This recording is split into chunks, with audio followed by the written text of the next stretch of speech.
नमस्कार दोस्तों, welcome to Sarveshwar. मैं हूं प्रदीप मिश्रा। दोस्तों, जब भी हम मेडिक्लेम के टर्म्स कंडीशंस की बातें करते हैं या जब भी हम कोई मेडिक्लेम पॉलिसी समझना चाहते हैं तो उसमें दो इंपॉर्टेंट चीजें आती हैं। वो दो इंपॉर्टेंट चीजें, एक होती है को पेमेंट और दूसरा होता है सब लिमिट।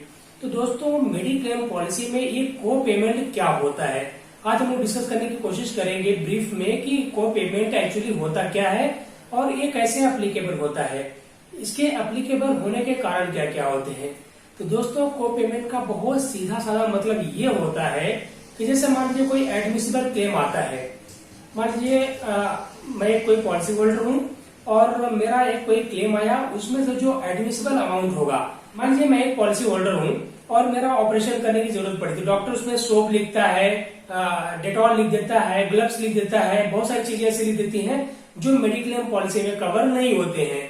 तो ये सारी चीजें निकाल के जो मेन खर्चे होते हैं जो एक्चुअली मेडिक्लेम में मिलता है उसको हम बोलते हैं एडमिसिबल चार्जेस। जो एडमिसिबल चार्जेस होते हैं उसमें से कुछ हिस्सा कंपनी पे करती है, कुछ पॉलिसी होल्डर को पे करना पड़ता है।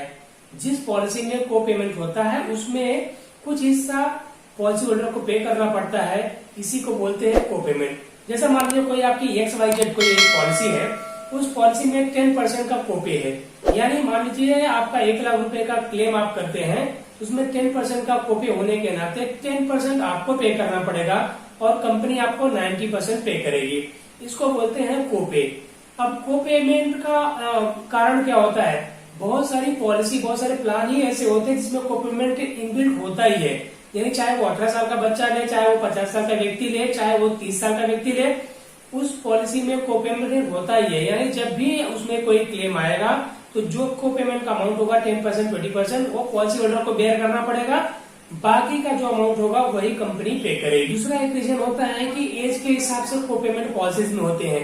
यानी 60 साल के बाद अगर कोई व्यक्ति उस पॉलिसी को लेता है तो उसमें कंपल्सरी 10 या 20% का कोपे होगा। यानी अगर 60 साल के उम्र के बाद कोई व्यक्ति उस पॉलिसी को लेता है तो कंपल्सरी उसमें 10% या 20% का कोपे होगा।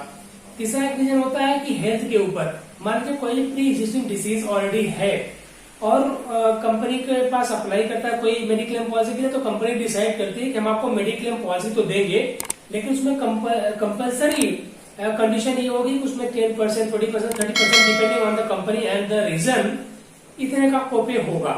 इसका मतलब ये होता है कंपनी पॉलिसी तो देगी लेकिन उसमें मिनिमम 10%, 20% या 30% जो भी वो अमाउंट डिसाइड करते हैं उतने का कोपे होगा।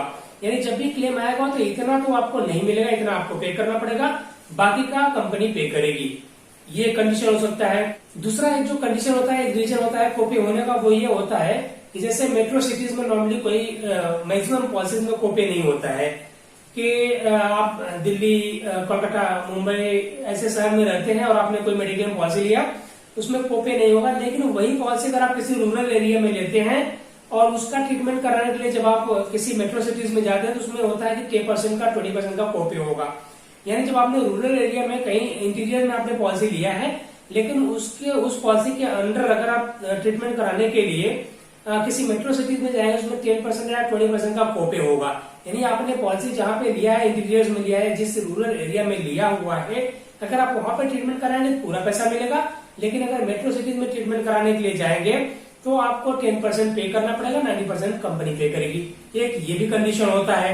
तो दोस्तों, इसमें दो चीजें ध्यान देने वाली हैं कि जब भी आप पॉलिसी लेते हैं तो उसके टर्म्स कंडीशंस को देख लीजिए, क्या उसमें कोई कोपे है क्या, और अगर कोपे है तो वो कितने % का कोपे है वो आपको ध्यान देना चाहिए, ताकि आपको ये ध्यान रहे कि जब भी कोई आपका एडमिसिबल क्लेम आएगा तो उस एडमिसिबल क्लेम अमाउंट में से इतना % आपको पे करना पड़ेगा, रिमेनिंग अमाउंट ही कंपनी पे करेगी।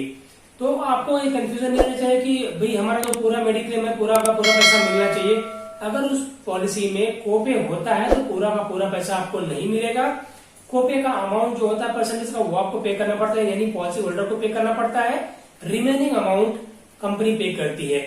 दूसरी जो ध्यान देने वाली बात है वो ये है कि एडमिसिबल क्लेम अमाउंट, यानी ग्लव्स के, किसी पीपी किट के, या जो भी कॉटन के, ऐसे डेटॉल्स के, सोप के, जो भी चीजें कवर मेडिक्लेम में नहीं होती हैं उसके पैसे काट के जो कवर होता है उसका जो अमाउंट बनता है उसमें से ये कोपे का अमाउंट कट होता है।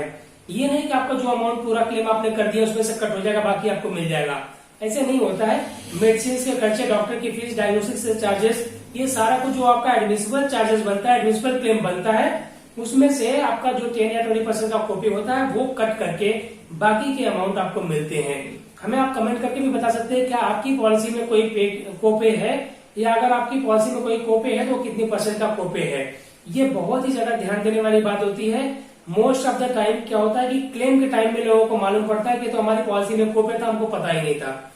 लेकिन उस टाइम आपको पता चले तो कुछ फायदा भी नहीं होता है, क्योंकि तभी आपका क्लेम आ चुका होता है और आपको कोपे लगने ही वाला है। उतना पैसा आपको कंपनी को पे करना ही पड़ेगा। तो दोस्तों आप प्लीज आपके टर्म्स कंडीशंस को बहुत ध्यान से देखें, पढ़ें, जानें।